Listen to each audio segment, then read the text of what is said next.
So my topic tonight is Sheep 101. My name is Susan Schoenian. I'm the sheep and goat specialist with University of Maryland Extension. So when we talk about sheep, one of the first things you have to ask yourself is why you're raising them. There are many different reasons to raise sheep and to not raise them. And we all may have some different motivations. The primary reason to raise sheep, and the one I tend to focus on the most, is for profit. You're doing it as a commercial enterprise and you're trying to make a profit. There are other economic advantages to raising sheep that you might not necessarily make a profit raising them, but you can enjoy certain tax advantages.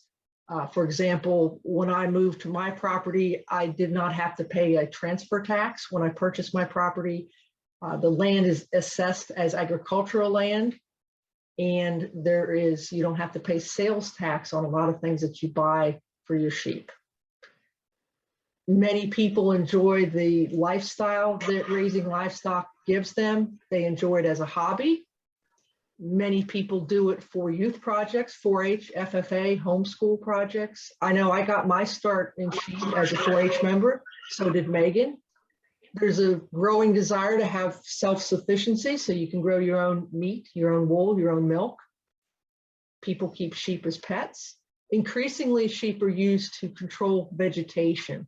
And I think we're going to see these opportunities grow, especially when we talk about solar arrays. I think you're going to see more and more sheep used in those circumstances. And of course, there can be more than one, more than two reasons why you decide to raise sheep.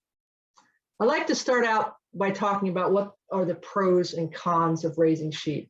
It's not all roses and it's not all bad. There's pros and cons like there is to most things in life. The pros of raising sheep is they require less acreage when we compare them to things like beef cattle, which is the natural comparison because beef cattle utilize the same resources that sheep do. So less acreage. If I have just 5 acres, it's not a very big farm for cattle, but certainly I can raise sheep. Along with that is a less investment. You cost considerably less than a cow. The facilities and equipment cost considerably less than they do for bigger livestock. They're also easier to handle. This makes a big difference for children, for women, for people getting older, is that these animals are easier to handle again than big livestock.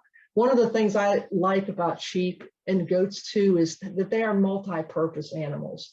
They produce meat, they produce fiber, they produce dairy, they're used to control vegetation, they're used to as research models. They have so many different uses. The other thing I like about sheep, again, especially compared to beef cattle and horses and alpacas and llamas, is that they have greater reproductive efficiency. They have approximately a 5-month gestation, and they are more prolific. Twins and triplets are not uncommon. Their grazing behavior is favorable for controlling unwanted vegetation, for grazing solar sites. Both goats and sheep work well for vegetation control, but it depends on what type of vegetation you're trying to control because they have different grazing behaviors. You can finish lambs on grass and produce a quality carcass. If we consider the commodity grades for meat or for carcasses, sheep are the only animal that can produce a choice quality carcass on forage alone. There's a niche demand for the products that they produce. And if you look at our demographics, how they're changing, and you look at immigration, you can make a strong case for the increased consumption of both lamb and goat meat. And they can complement other enterprises. The sheep can, both plant and other animal enterprises. So those are some of the good things about sheep. What about some of the negative things about raising sheep? Well, it's a small industry. I used to work with a producer in Pennsylvania, and he used to call sheep the less than lobster industry. I think he meant that we ate less lamb per capita than we did lobster. There's good things about a small industry, but there's also challenges. And the biggest challenge is the lack of infrastructure. Example would be, we do not have a lot of medicines that are FDA approved for sheep. We haven't had a new dewormer introduced in decades. We don't have a lot of veterinarians that will work with small ruminants or have specialized expertise in small ruminants. If you look at the marketing system, it's not as strong as it is for cattle. There's a lack of a mainstream demand for products. If you ask if people eat beef or pork or poultry, just about everybody's going to raise their hand. When you ask them if they've ever eaten lamb, you're going to see a much smaller group of people raise their hand. Of course, one of the most significant, I guess you can call it a negative, is the fencing requirements for sheep. We need better fences than we need for cattle. The labor requirements are higher for sheep than they are for some other enterprises. And we always have to be aware of the potential predator risk. They used to talk about the 3 Ps, the 3 negatives: parasites and predators, which then affected profitability. So those are some of the pros and cons of raising sheep.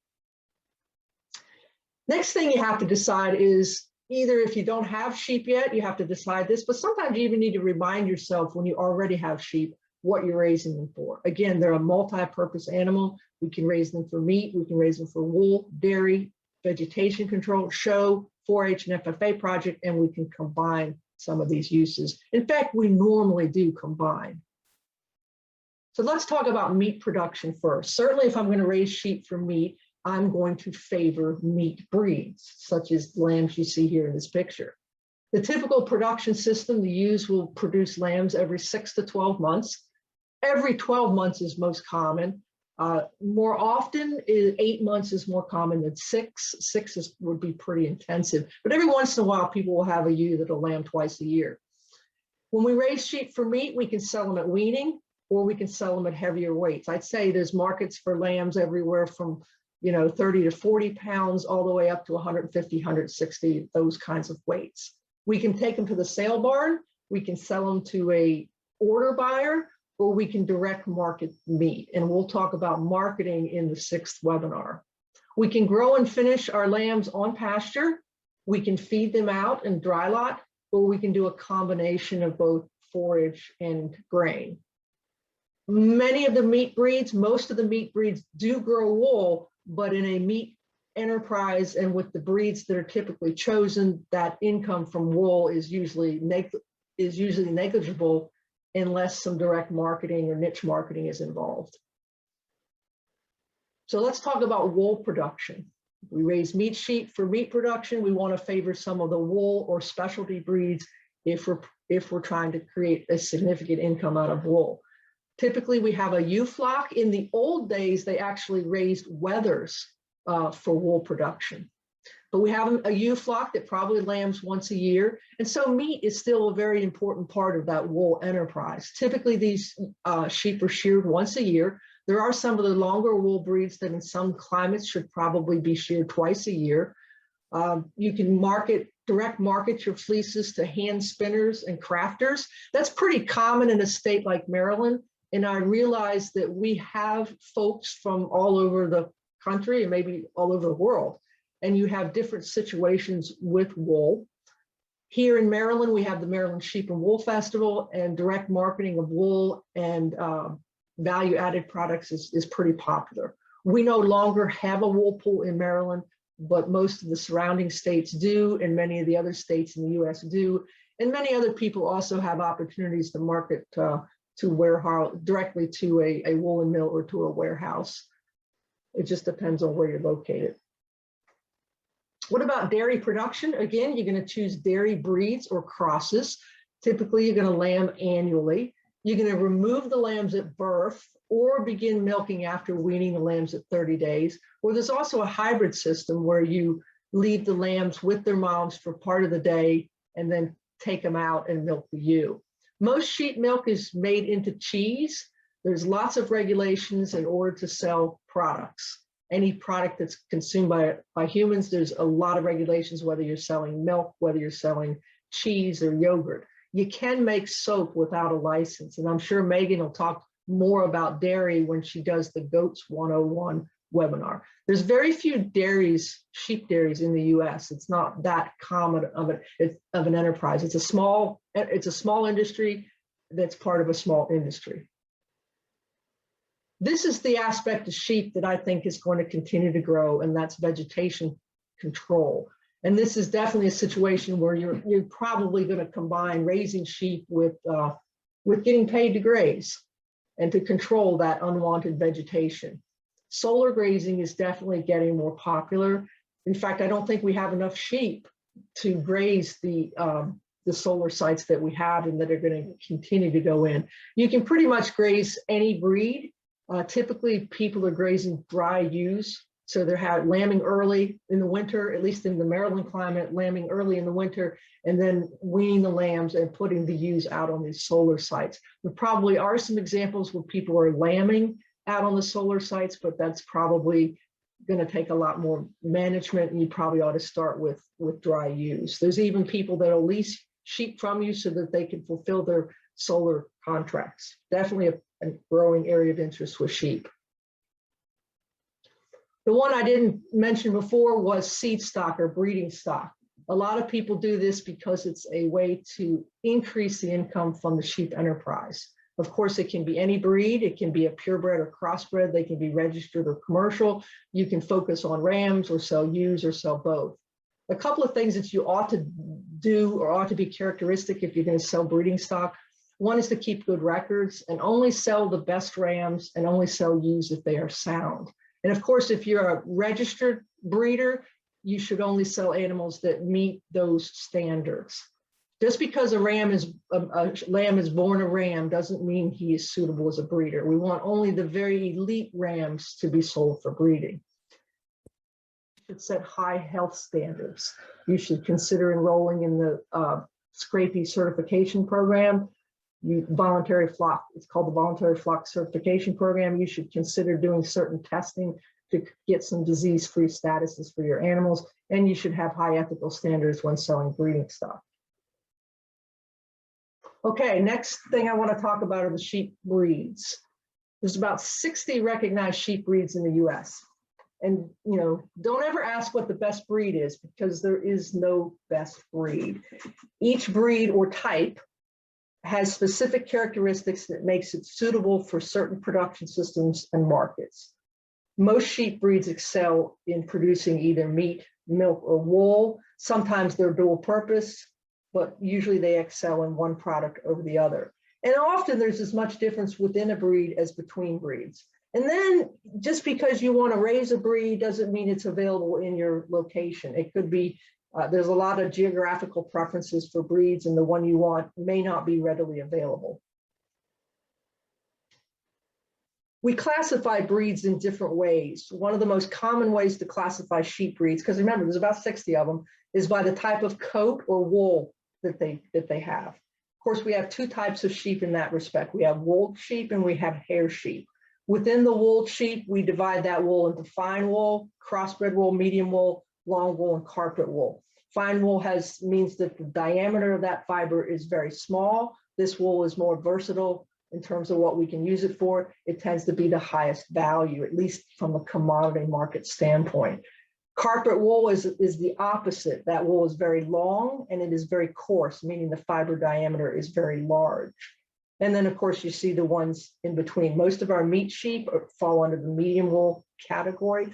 A lot of the wool that's sold for hand spinning and such, a lot of that's in the long and carpet wool categories. The crossbred wools tend to be some of our better commodity wools. That tends to be a fine wool breed crossed with a medium wool breed like a Columbia or a Targhee or something like that. And then, of course, we have our hair sheep, which are becoming increasingly popular. In a state like Maryland, I would venture to say that every other flock is hair sheep. The last ag census in Maryland showed that only a third of the sheep and a third of the farms that raise sheep sold wool. So that definitely makes the case for an increasing number of hair sheep in a state like Maryland. Okay, this is a table that I developed that's got, I don't know if it's got all 60 breeds, but it puts the breeds in their different categories based on the type of wool that they grow. And you can see some of those examples. In the black box in the lower right corner, I have what are the most popular breeds of sheep in the United States as determined by registrations and transfers. So if a sheep is raised a lot for commercial purposes, but there aren't many sheep registered, then it doesn't show up in this box. These breeds are also used extensively commercially, particularly the Rambouillet, increasingly the Katahdin. So Hampshire, Suffolk tends to be among the most popular terminal sire breeds, and Dorset's a pretty popular breed as well. But here you can see where all the different breeds fall. The specialty breeds are the ones that they tend to be rare or heritage breeds and don't necessarily fit into some of the broader categories. Doesn't mean to say they're not important, because each breed is important for the genetic diversity of the sheep industry. The other way we classify sheep breeds is according to their purpose. Is their best purpose meat, wool, dairy, or are they one of those dual purpose breeds? So again, here's another table that puts the breeds in their different categories.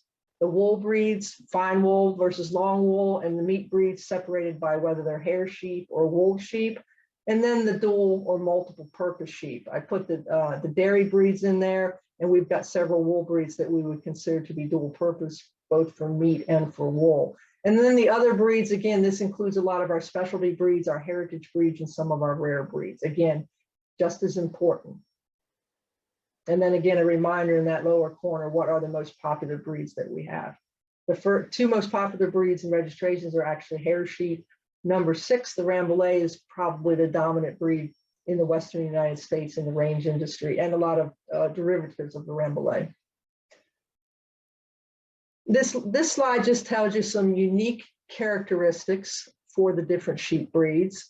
If you want sheep that are especially prolific, meaning they have litters of lambs, or they can be used for crossbreeding to increase the litter size in more conventional breeds, we have several breeds that fit into this category, the Finn and the Romanov being the most common. In terms of parasite resistance, the pure hair sheep that come from the Caribbean, that originally came from North Africa, are the most resistant. You see a picture there of the Barbados Blackbelly. The St. Croix is actually the most resistant breed. I have Katahdin listed. They are a composite breed, a cross between these Caribbean hair sheep and the European breeds, so their resistance is between the two. We have sheep that grow very short rat tails, don't necessarily need docking. That's another unique characteristics. We have sheep that are heavier muscled, and the Texel is the one that comes to mind there. And as I said, we have some specialized dairy sheep breeds, the East Frisian, the Lacone, and the Awasi. The Katahdin in the upper right, the Texel in the lower left, and I believe that's a Lincoln in the lower right.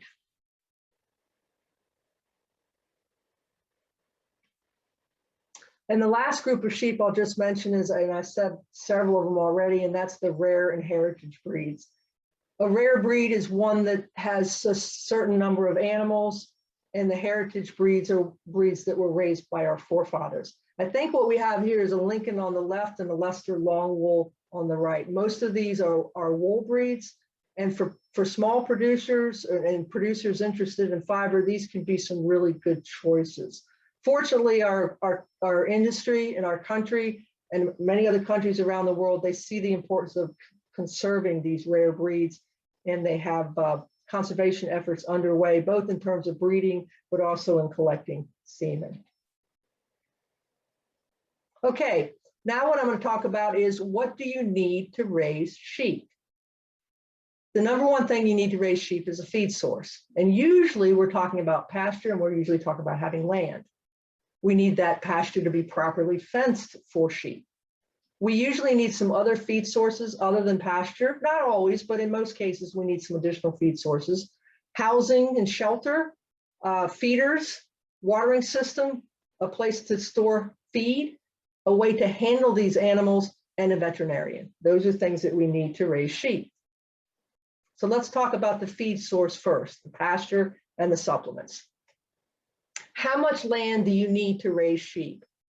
That's the typical extension answer, and that's that it depends. There's many factors that determine how much land you need to raise sheep, where your farm is located, what your climate is, how much rainfall you get on average, and when you get it, and how it varies in that particular year, what season of the year you're in. In Maryland, we can carry a lot more sheep on an acre in the spring than we can in the middle of the summer. It depends on how many months of the year that the sheep can or you will let them graze. it is possible in many climates to develop or to have year-round grazing. And it is possible to extend the grazing season, but typically you need more land to do that. It depends on when you're going to sell your lambs. If you sell your lambs at weaning, the only thing you're going to have to graze are going to be the dry ewes. If you sell lightweight lambs, you're not going to need as much pasture. But if you want lambs to be heavier, you want those lambs to be finished out, then you're going to either need more pasture land or you're going to need to be able to feed them. In the mid-Atlantic region where Maryland is located, the general rule of thumb is that one animal unit, which is 1,000 pounds, needs 2 acres of grazing, so that's 2 to 3 sheep per acre. That is very much a ballpark figure because, like I said, it varies throughout the year. It varies from year to year. It varies on how you manage your grazing land. There are things that we can do that can increase our stocking rates, and there are things that we can do that make us get less use out of our pasture land. You don't even have to graze them. It is possible to raise sheep without having a lot of land. We can raise them in confinement, what I call zero grazing. There's pros and cons to doing this. It's a pretty popular production system in many parts of the US to lamb in the wintertime. And so the ewes and lambs are in the barn like you see here. And then when the lambs are weaned, they stay in the barn and they get fed out, and then the ewes go out to pasture. So they're utilizing both pasture and confinement. By feeding the lambs out or selling them at weaning, your pasture can accommodate a larger size flock. Okay, next thing, let's talk about fencing. Fencing is a big reason why a lot of farms can't raise sheep without making a significant investment. Sheep need to have good fences, both to control them, keep them in, as well as to deter predators. And here we're talking about the perimeter fence. And the 2 primary types of fencing that we recommend for sheep are high tensile electric and woven wire, as you see pictured here. So a high tensile electric fence is 4 to 6 strands of smooth galvanized wire. They can be all electric, or you can alternate the hot and cold wires depending on your climate. The wires are closer together at the bottom of the fence. You need to keep, one of the challenges is keeping the fence line clean. I don't know how well you can see this picture, but this is a 6-strand high tensile electric fence. You need strong corners, good tension, a good charger or energizer. An electric fence is more of a psychological barrier, and you may need to train the animals to respect that fence. This fence can be very effective at controlling predators. It can be very effective. It is very effective at controlling animals. The other popular type of fencing for sheep is woven wire, and it has some different names: American wire, field fence, box wire, mesh wire. Mesh is usually when the squares are smaller. This obviously is a visual barrier. It's horizontal wires with vertical stays, and there are many configurations. Sometimes that square is pretty large and sometimes it's pretty small. For sheep, you want to make sure that those squares are small enough that the sheep or lambs can't get their heads stuck. That's pretty important. Sometimes people put a wire inside electric wire to keep them away from the fence. Sometimes people will put a barbed wire at the top and bottom of the fence. So often barbed wire or electric wire fence or wires are added to this type of fence to improve its use and to improve its predator deterrent. You can also use this type of fencing to cover, say, board fences that you have if you wanted to convert it for sheep. But we also need interior fences. We don't want to simply turn the sheep out to one big gigantic field. We want to be able to subdivide our pastures for rotational grazing. So sometimes we use the same fencing material, sometimes we use different fencing material. A lot of the times the fencing that we use inside, a lot of times it's temporary and it's movable. Like I said, it can be the same type of fence. It can be high tensile electric. If you have a woven wire fence, you can have permanent subdivisions. You can also use individual strands of electric wire or poly wire. You see in the upper left, that's just a single electric wire, and see the fence, the upper right is on one side, it's a high tensile, looks like a 4-strand fence, and you've got some poly wire inside. And probably the most popular type of fencing to subdivide pastures for sheep is that electric netting. It's also used sometimes not just in interior, but also sometimes for temporary fencing of certain types of fields. But it's a pretty decent fence. The key, of course, of all of these fences is that they have adequate charge on them. And if you're using single strands of electric wire or rolls of electric wire, making sure that spacing is proper. Okay, what about housing? Housing is going to depend a lot on how you raise your sheep. And then I always like to remind everybody that housing is as much for us as it is for the animals. There's many different types of housing. Your traditional old-fashioned barn in the lower left, your more modern metal barn in the upper left. The upper right is a hoop house. That's actually my farm. And then underneath the hoop house is a barn that I built out of a carport. So there's different things that you can use for housing. Housing is needed if you're going to lamb during cold weather, inclement weather. If you're going to feed lambs out, in most climates, you're going to need some sort of housing. One thing is to do all sorts of things: lambing pens, creep areas, separating animals, sick pens, things like that. You can buy panels, you can make panels, you can use the stock panels, you can get a lot of the farm supply stores. We need a place to house our rams, or a paddock to keep our rams. It's not typical to keep rams with the females the whole year. Normally, we want to put the ram in for a specific breeding season. And so whether you keep them on pasture or keep them in a pen, it needs to be secure. It needs to keep them away from ewes when you don't want them getting around ewes. So that's another thing we need to do. A lot of times somebody may not have a big barn, but they're going to need some sort of shelter on pasture. Again, depending on the climate, the time of year, that sort of thing. You can do simple shelter, simple shades, inexpensive, movable, all sorts of things. But generally, we want to provide shade to our animals on pasture. If we're going to feed supplemental feeds, which is typical, then we're going to need some type of feed storage, whether that's in the building or bins or hay that's stored outside. We're going to need some method to store our feed. The more you can store feed, the more you can shop around for feed ingredients and get better prices.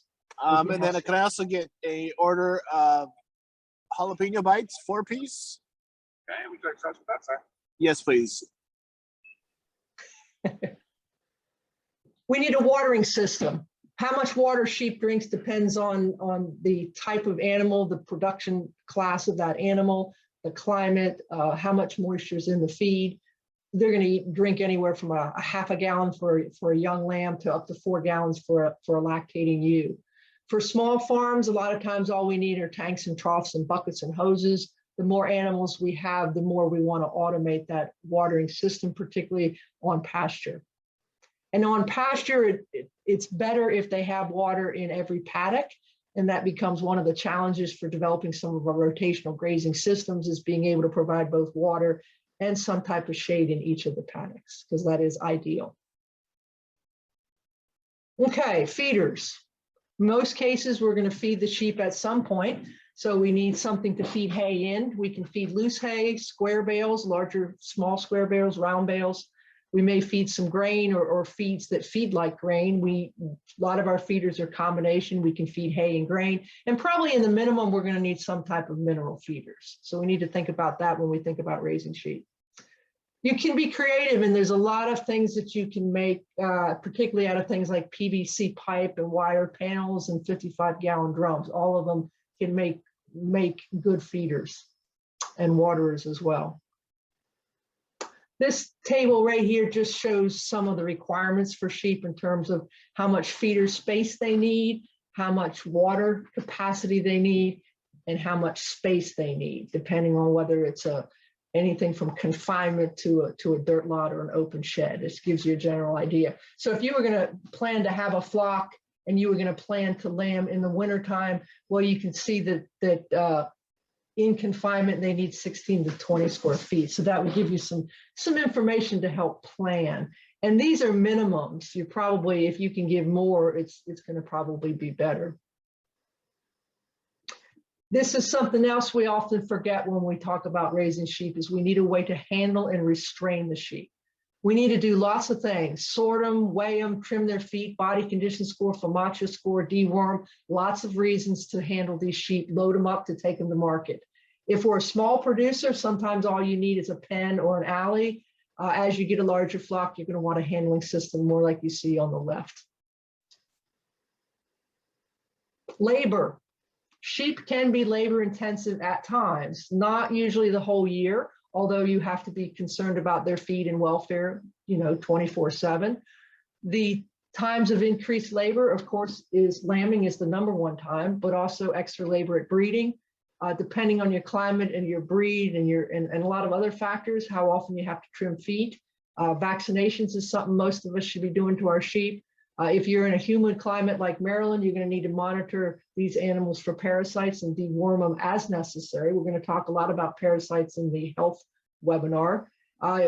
Pasture-based systems, you're going to be rotating pastures. You may be moving your sheep every couple of days, and that takes time. If they're in the barn and you're feeding them, you're going to have to feed them every day, and that takes time. If you have wool sheep, shearing and crutching are two things that you might need to do.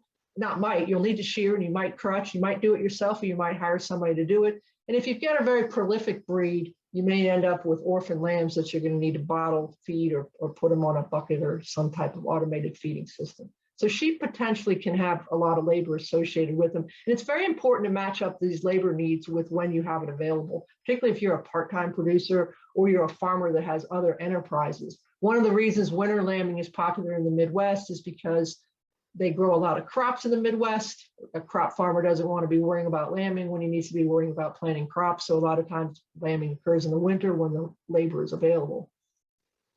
Just a few other topics that aren't necessarily related to the slide before them. Livestock guardians increasingly are a part of sheep farms. They're very common to sheep farms.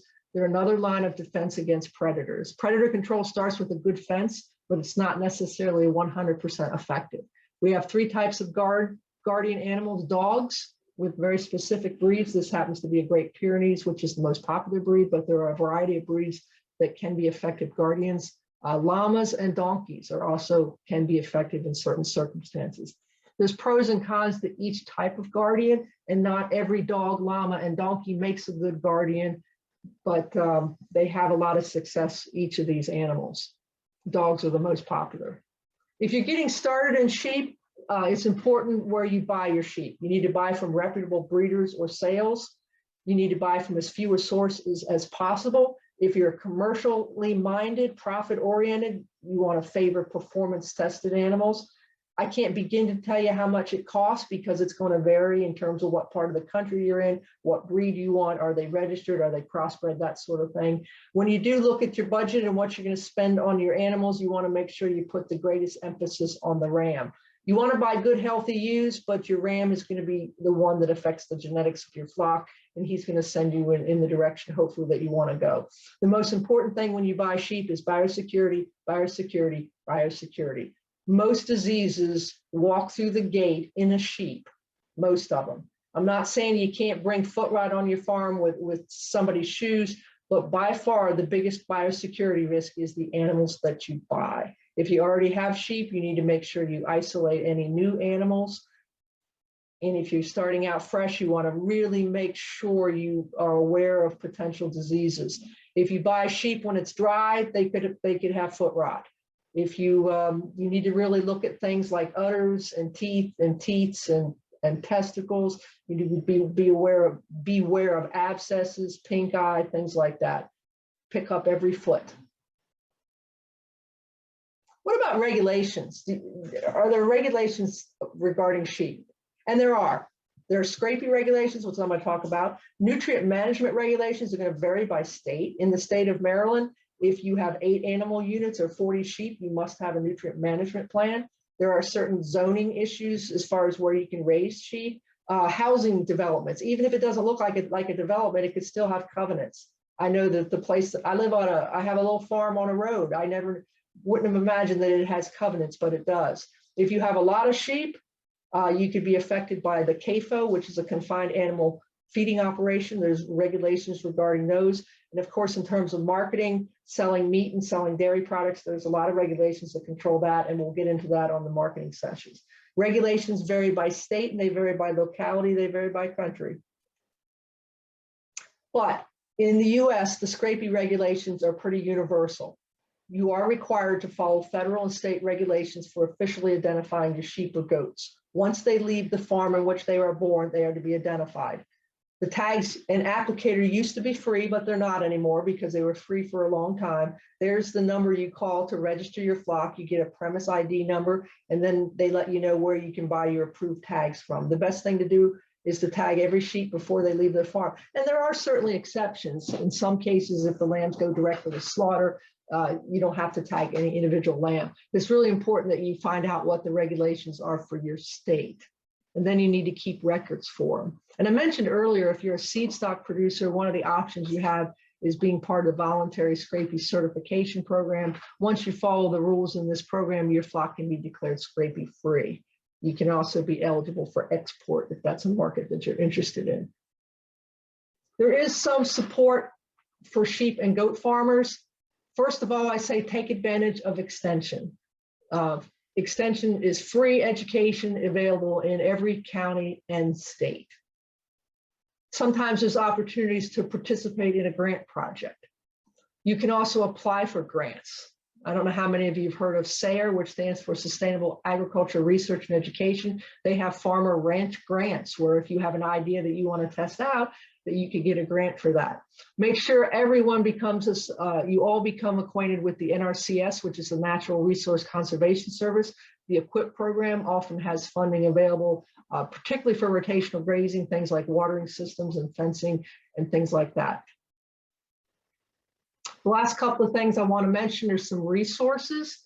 I've developed a few websites that can be a resource for raising sheep, particularly for those beginning to raise sheep. The first one's called Sheep 201. It's basically an online book. It's got 50 chapters broken into 11 sections, and it's just sheep101.info/201. 101 is actually just a kind of general information about sheep. Planning to publish this book as a written, not just on the computer, but also planning to publish it as a book. The other thing I started just this spring was a question and answer. Now this one covers both sheep and goats. As you can see, it's broken into 10 sections, but there's 52 questions and answers. And that's the same website, sheep101/Q&A. And that's my final slide. Thank you for your attention.